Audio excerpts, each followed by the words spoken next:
Et pour nous donner plus d'éclaircissements, nous retrouvons Dr Yasser El-Cheib, qui est professeur à la faculté de Polytechnique à l'Université du Caire.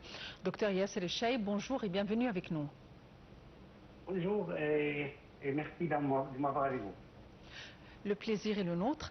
Docteur Yasser El-Cheib, tout d'abord, pourquoi est-ce que les détroits, et à leur tête le détroit d'Ormuz, est tellement important sur le flux du pétrole et sur les échanges, et pourquoi est-ce qu'ils ont un impact aussi important sur les prix?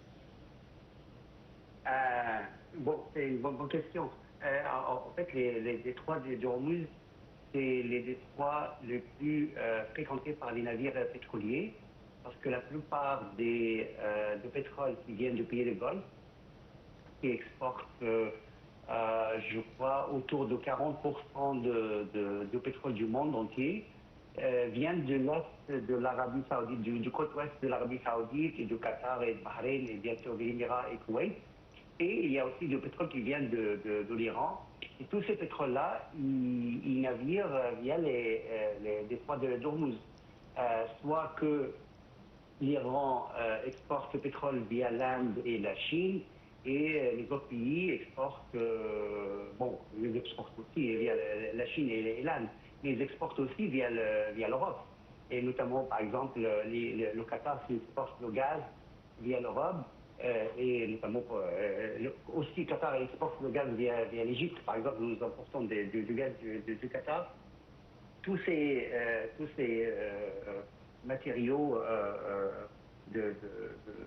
ils viennent par les navires, et ces navires-là, ils passent via les détroits d'Ormuz, qui étaient avant la guerre ouvertes, libres, mais bon, maintenant avec les tensions entre les deux pays, avec les trois pays en fait, l'Iran, l'Israël et les États-Unis, et il devient un astuce ou un élément de cette guerre.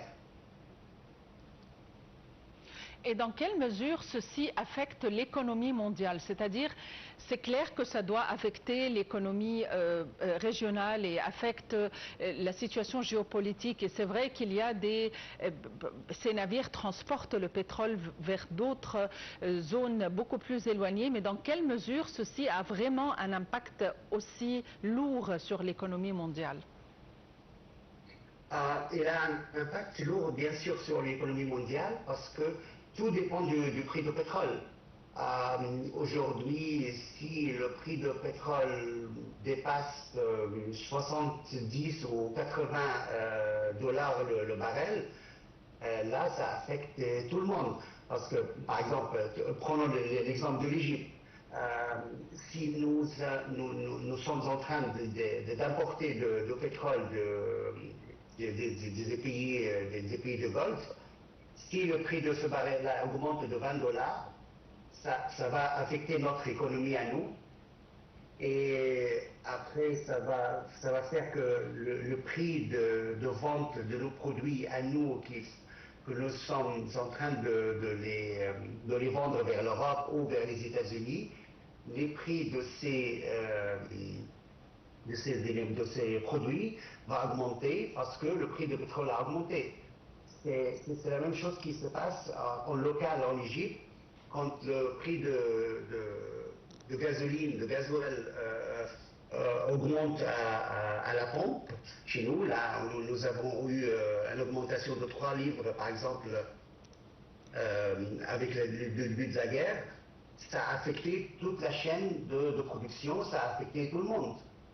Donc le produit que j'achète aujourd'hui est affecté par cette augmentation de prix. C'est le même scénario qui se passe avec le prix du pétrole qui part de l'Iran ou qui part de l'Arabie Saoudite ou du Qatar ou de n'importe quel pays du Golfe. Si le prix de baril augmente de 20 dollars, toute la chaîne de production va augmenter et toute la chaîne de production va aussi être affectée. Donc c'est une relation vraiment très étroite. Et quel est l'impact des déclarations de Donald Trump concernant le blocus naval imposé contre l'Iran?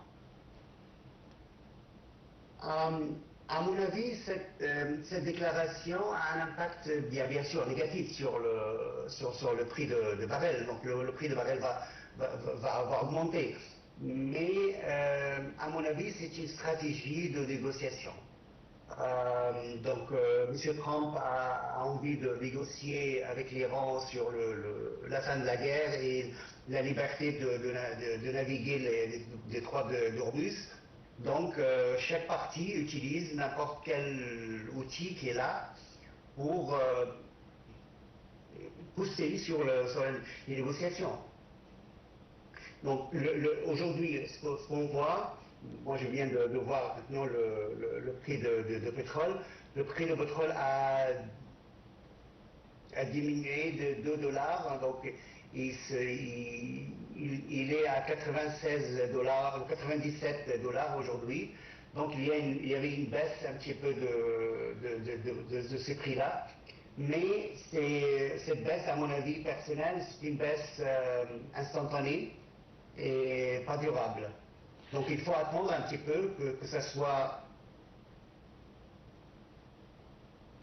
Docteur Yasser El-Cheib, êtes-vous en ligne? Oui. Oui. Docteur Yasser El-Cheib, nous parlons du pétrole. Évidemment, le monde peut se tourner davantage vers l'énergie propre et renouvelable. Mais comme par exemple le mouvement des vols, l'aviation par exemple, si cette crise perdure davantage, à votre avis, est-ce que ceci risque quand même de perturber les vols?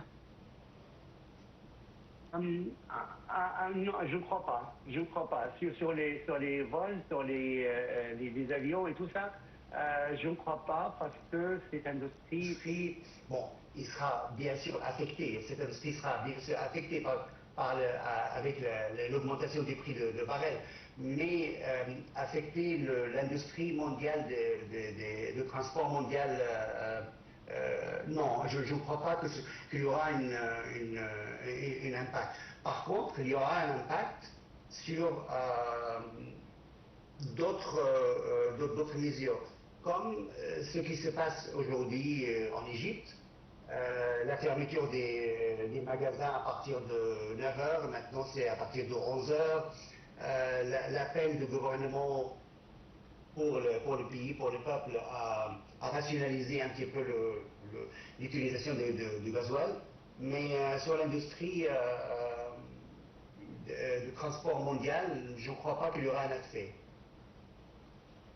Et à votre avis, est-ce que ceci va inciter le monde entier vraiment à se tourner vers l'énergie renouvelable et l'énergie propre, à d'autres sources d'énergie? Bien sûr. Bien sûr, bien sûr. Ça passe tout le temps. Dès que le baril de pétrole dépasse 80 $, il y a beaucoup de compagnies qui se lèvent, qui se disent, bon voilà, maintenant le prix des renouvelables devient plus intéressant, donc on va s'investir dans l'énergie renouvelable. Donc ça passe tout le temps. Même avant qu'il soit et qu'il y avait une guerre quelque part. Et évidemment, le monde entier sera affecté, l'économie mondiale sera affectée si la guerre perdure davantage et le blocus et les tensions autour du détroit d'Ormuz perdurent. À votre avis, dans quelle mesure est-ce que des pays d'autres puissances, telles l'Europe ou d'autres puissances telles la Chine et la Russie, seront capables d'imposer quand même ou d'exercer une pression sur les États-Unis et Israël, étant donné qu'ils sont affectés directement? Bon, la situation, je ne suis pas vraiment politicien pour répondre à cette question, mais d'un point de vue d'un citoyen qui regarde un petit peu, qui suit un petit peu les événements mondiaux, moi je dirais qu'il y a une peur qui se passe dans tous les pays du monde que ce conflit-là devient une guerre mondiale. Et je crois que personne n'a envie que ce soit une guerre mondiale, une troisième guerre mondiale. Donc, ok, oui, on va On va parler avec les États-Unis, on va parler avec l'Iran, on va essayer de trouver des terrains d'attente entre les deux, mais d'imposer des taxes ou d'imposer des sanctions sur les États-Unis et l'Israël, on a tous peur que ce soit une déclaration de guerre entre l'Israël et les États-Unis et que ça tourne vers une guerre mondiale à tout front. Mais je reviens tout de suite aujourd'hui aussi sur le même mot que j'ai dit au départ. Je ne suis pas politicien, donc il y a bien des choses qui m'échappent, bien sûr. Docteur Yasser Cheib, vous êtes professeur à la faculté de Polytechnique à l'Université du Caire. Je vous remercie infiniment pour votre présence avec nous.